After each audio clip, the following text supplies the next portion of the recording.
इस वक्त मैं मौजूद हूँ मुआच गोट UC4 में, जो एक अफसोसनाक वाक़या पेश आया था ईद के तीसरे रोज़। जो अब्दुल रहमान 3 साला बच्चा मैनहोल के ढक्कन ना होने के सबब गिर कर जो जहाँ बहक हुआ है। इस वक्त हमारे साथ मौजूद हैं इनके वालिद जो गमज़दा हैं।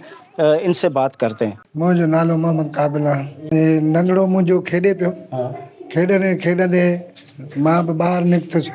मुंहिंजो लाडलो बचो हो। पोइ टेम खां वठी मां जेको आहे न पूरो मार्च ॻोल्हियो चरियनि वांगुरु थी। ठीकु आहे। का सम्झ न पई अचे त रहमान काॾे वियो दीवानो थी वियुसि मां। पोइ हिकु ॿिनि मूंखे चयो बि त यार हिन ढकण खुलियल आहिनि गटरनि जा, पियो त रश लॻी पई हुई। रश जो लॻी पई जो त ॾिठो नंढड़ो मुंहिंजे जो साह निकिरी वियो। ॿाहिरि जो त के चयो रबड़ गुॾो आहे, हथड़ो मथे हुअसि। पोइ इहे छापर हटायूं त जेको आहे त पोइ हिते हिकिड़ो पंचरी शबीर आहे, उन जो कड़ी ॾिठो त चवंदो हीअ त फौजी वारो छोकिरो आहे। बसि पोइ असां त छा अपील कंदे ही जेको वज़ीर आला सिंध आहे, मेयर कराची आहे, ऐं जेके बल्दियाती टाउन चेयरमैन आहिनि, उहे छा कंदा? इहो जेको हले पियो थो इहो को हिकु वाक़ियो त न थियो आहे। मुंहिंजो बच्चो हिते इन खां पहिरियों बि हिते इन ई जॻह ते बचड़ा विया हल। असां चई थकिजी पिया आहियूं, केरु करे ई नथो।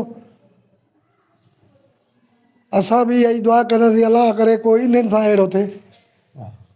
इन्हनि जो को बच्चो किरे गटर में त इन्हनि खे ख़बर पए त अहसासु छा ॻाल्हि आहे। मुंहिंजो भाउ आहे मोहम्मद काबिल, जंहिंजो नंढड़ो आहे अब्दुल रहमान, ऐं उन्हनि जी उमिरि आहे तक़रीबन 3 साल।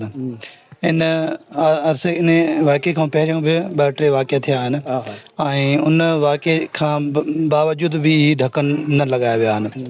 ऐं हीअ रिसेंटली ईद तीसरे ॾींहं ते जेको आहे सो वाक़ियो थियो आहे, ऐं इहो वाक़ियो हिननि जी नाअहली जे करे थियो आहे। ऐं हीअ ढकन काफ़ी अरसे ताईं खुलिया रहिया आहिनि। हिननि खे काफ़ी माण्हुनि चयो आहे त पोइ तव्हां ढकण जेको रखे छॾियो, लेकिन पोइ बि हिननि ढकण न रखिया आहिनि। ऐं मुआच गोट में इस अफसोसनाक वाक़यात के बाद भी अगर मेरा कैमरामैन दिखाए तो यहाँ पर ये देखे खुला मैनहोल है और इस पर ढक्कन नहीं है।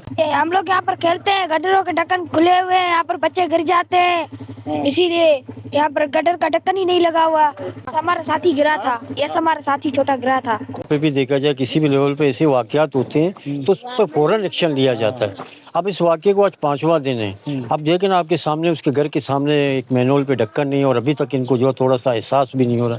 तो एक आगे बड़ा एक मैनहोल है वो भी टूटा हुआ, उस पर तो मेरा ख्याल भैंस भी गिर जाए उसका भी निकालना बड़ा मसला है। इंसान तो अपनी जगह पे आना, तो इस पर भी जो है ना आला हुक्काम जो है तवज्जो दें तो बेहतर है। मुआच गोट में 3 साला अब्दुल रहमान खुले मैनहोल की नज़र तो हो गया, मगर इस अफसोसनाक वाक़े के बाद भी बहुत सारे मैनहोल के ढक्कन मौजूद ही नहीं है। ये एक सवालिया निशान है। मुआच गोट का इलाका पाकिस्तान पीपल्स पार्टी का गढ़ समझा जाता है, मगर यहाँ के इलाका मकीन बुनियादी सहूलियात से महरूम नजर आते हैं। कैमरामैन शोएब बलोच के साथ हयात बलोच, वश न्यूज़, कराची।